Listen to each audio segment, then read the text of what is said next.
A 33-year-old named Ravi came to the clinic because he has difficulty swallowing food and water over the last 3 months.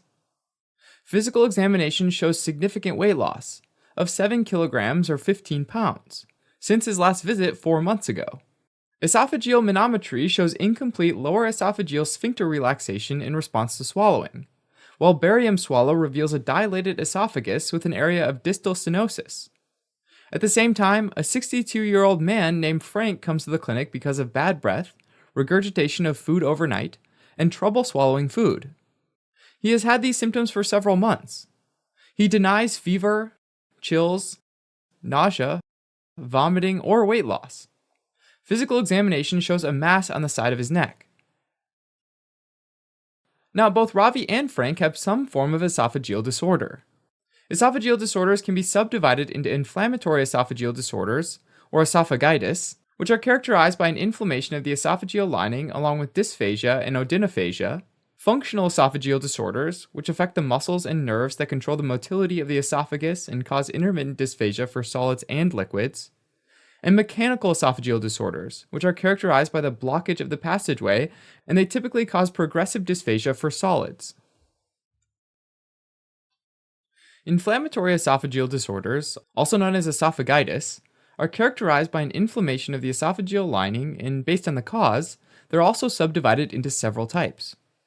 First, there's reflux esophagitis, which is associated with the reflux of gastric acid from the stomach back into the esophagus. Alternatively, there's pill-induced esophagitis, where a medication injures the esophagus, thereby causing inflammation and possible upper GI bleeding. It's associated with medications like nonsteroidal anti-inflammatory drugs, or NSAIDs, bisphosphonates, tetracyclines, iron, and potassium chloride. In caustic esophagitis, caustic agents, such as strong acids like vinegar or strong bases like detergents, cause esophageal lesions. The next one is infectious esophagitis, which is most commonly seen in immunocompromised individuals, like those that are HIV positive. The most common causes of HIV-associated esophagitis include Candida albicans, herpes simplex virus 1, and cytomegalovirus. A high-yield fact to remember is that with Candida esophagitis, the upper endoscopy will show patches of adherent, white, or gray pseudomembranes on the underlying mucosa. The histopathology reveals yeast cells and pseudohyphae that invade mucosal cells of the esophagus. Any attempt to remove the pseudomembrane can cause bleeding in the underlying mucosa. With HSV esophagitis, a high-yield fact to remember is that an upper endoscopy will show small vesicles and lesions that look like small punched-out ulcers, while the histopathology reveals eosinophilic intranuclear inclusions in multinuclear squamous cells at the margin of the ulcer. For your exam, you have to know that these inclusions are called Cowdrey type A inclusions. CMV esophagitis features linear ulcers on the upper endoscopy, while histopathology reveals both intranuclear and cytoplasmic inclusions. Finally, we have eosinophilic esophagitis, also called allergic esophagitis, which is characterized by eosinophils that infiltrate into the lining of the esophagus. This happens as a reaction to food allergens, and it can lead to dysphagia and food impaction. Eosinophilic esophagitis is most commonly seen in individuals who have other allergies, and a high-yield fact that's often used as a clue is that their esophagitis will be unresponsive to GERD therapy. During an upper endoscopy, eosinophilic esophagitis is characterized by linear furrows and esophageal rings, which are thin mucosal bands that surround the esophagus. Moving on to functional esophageal conditions, which include achalasia, diffuse esophageal spasm, and scleroderma esophageal dysmotility. Achalasia is when there's impaired esophageal motility and the inability to relax the lower esophageal sphincter. The most common cause of primary achalasia is idiopathic degeneration or damage of the postganglionic inhibitory neurons in the mesenteric or Auerbach plexus of the esophagus. There's also secondary achalasia, which is caused by Trypanosoma cruzi infection that cause Chagas disease, or extraesophageal malignancies.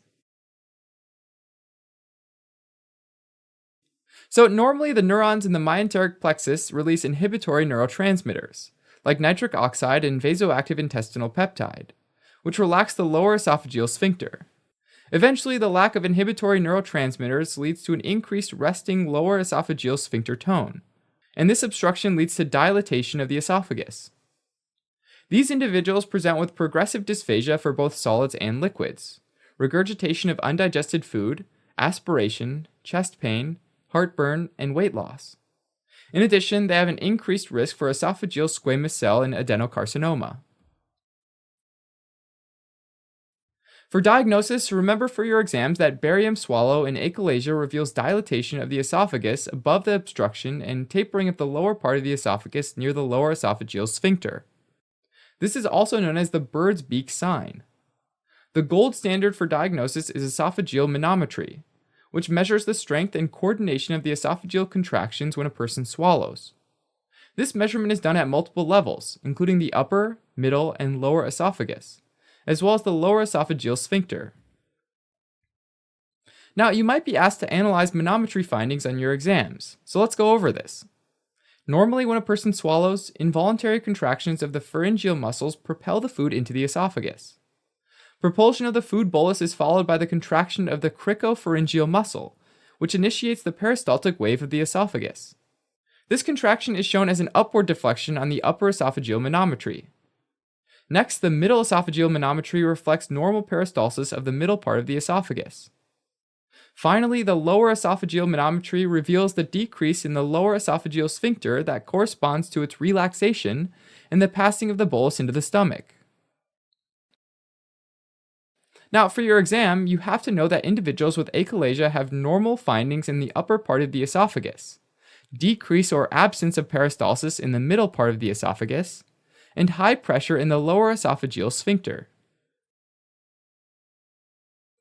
For treatment, the obstruction can be corrected with balloon dilation, or increased tone can be managed with local injection of botulinum toxin.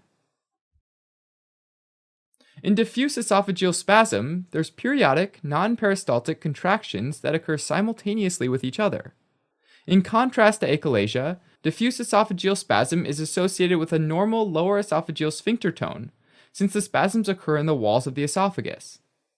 For your exams, you have to know that these disorganized involuntary esophageal contractions can cause intermittent dysphagia for both solids and liquids, and occasional retrosternal chest pain. It's important to note that the pain can mimic angina, but it's not associated with physical activity and is not relieved by rest. However, this can still resemble unstable angina. Therefore, every person that's suspected of having diffuse esophageal spasm should undergo a complete cardiac workup to rule out any cardiac pathology.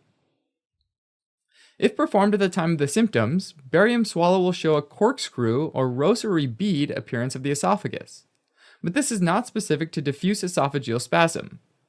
The gold standard for diagnosis is manometry, which shows uncoordinated high-amplitude peristaltic contractions that can appear throughout the esophagus. Finally, first-line medications in the treatment of diffuse esophageal spasm include nitrates and calcium channel blockers. The next disorder is scleroderma, or systemic sclerosis. This is an autoimmune disease where there's fibrosis of the skin and other organs. These include the esophagus, kidneys, heart, lungs, and muscles. On the other hand, CREST syndrome, now called limited cutaneous form of systemic sclerosis, is the less severe form of the disease. CREST stands for calcinosis, which are calcium deposits in soft tissues, Raynaud phenomenon, esophageal dysmotility, sclerodactyly, which is skin tightening, and telangiectasia, or spider veins near the surface of the skin. For your exam, you have to know that in sclerodermal esophageal dysmotility, the smooth muscle in the esophagus atrophies, and as a result, peristaltic contractions in the mid and distal esophagus become ineffective or totally absent. In addition, the lower esophageal sphincter tone is lower than normal, which can lead to gastroesophageal reflux disease and dysphagia. So these individuals can also present with Barrett esophagus, esophageal strictures, or aspiration. The barium swallow can appear normal, but an upper endoscopy with biopsy can show evidence of muscle atrophy and fibrosis. Finally, manometry in these individuals shows reduced esophageal peristalsis in the middle and lower esophagus and decreased pressure in the lower sphincter. Finally, we have mechanical esophageal conditions, which include Schatzki's ring, Plummer-Vinson syndrome, Zenker's diverticulum, esophageal strictures, and obstruction. Schatzki's ring is a thin symmetrical mucosal band, which is most commonly located at the gastroesophageal junction. The exact cause is unknown, but it can be associated with chronic acid reflux. For your exam, you should know that in most cases, individuals have no symptoms, but if the lumen of the esophagus gets too narrowed, individuals can present with intermittent dysphagia for solids. On a barium swallow, Schatzki's ring is seen as a small and regular ridge above the diaphragm that narrows the lumen of the esophagus. The next one is Plummer-Vinson syndrome. The high-yield concept here is that Plummer-Vinson syndrome is known for causing dysphagia, iron deficiency anemia, and esophageal webs. So the unfortunate mnemonic for this disorder is Plummer's die. These individuals can present with intermittent dysphagia to solids, but also glossitis and fatigue due to iron deficiency anemia. The symptoms of dysphagia can improve with the correction of iron deficiency anemia if there are no advanced esophageal webs. With esophageal webs, a thin membrane made of squamous epithelium projects in the lumen of the esophagus.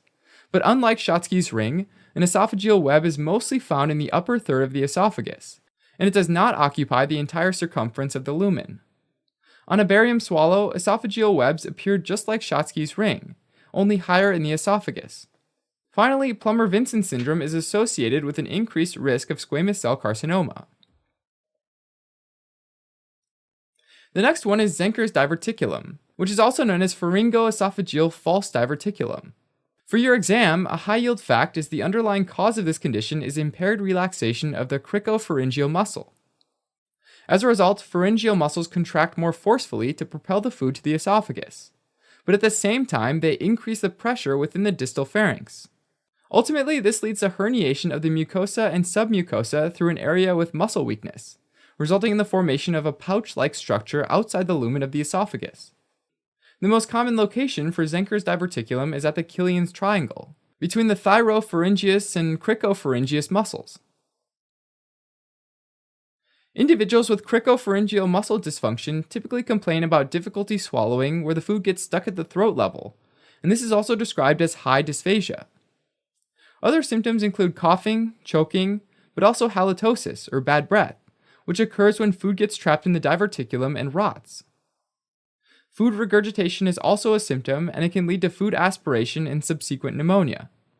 Zenker's diverticulum is more common in elderly males, which typically present with a palpable mass on the lateral side of the neck. Finally, the best way to diagnose a Zenker diverticulum is by barium swallow, where the diverticulum fills with contrast medium, and the treatment includes surgical removal of the diverticulum.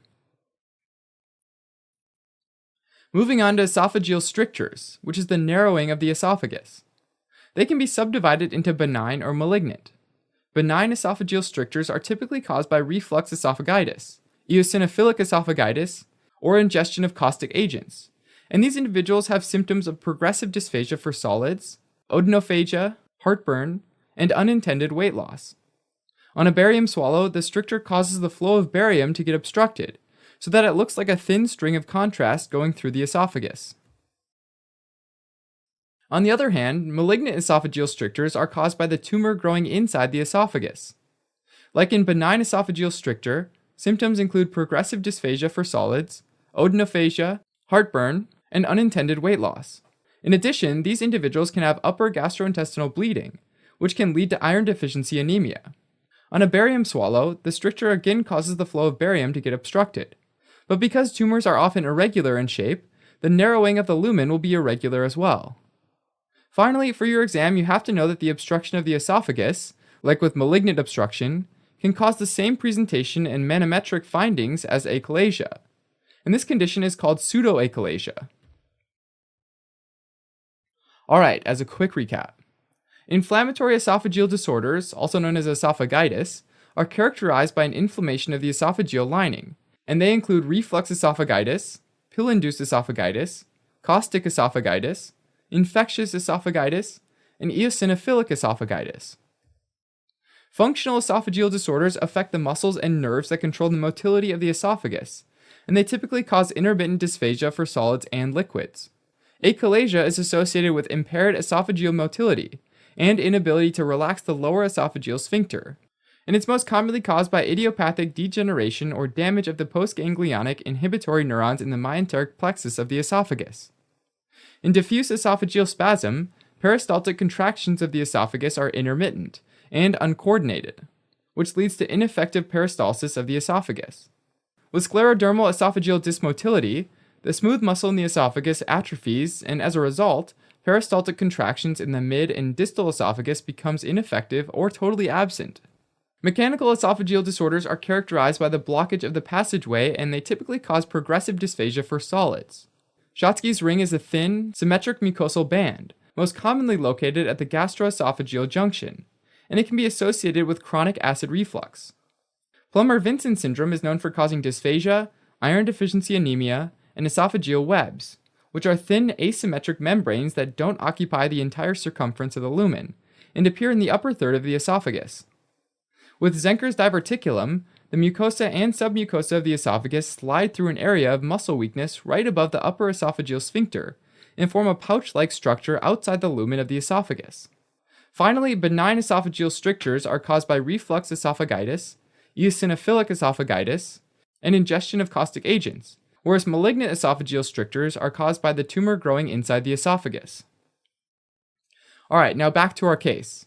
Ravi came to the clinic because he experienced difficulty swallowing food and water over the last 3 months. In other words, he has dysphagia to solids and liquids.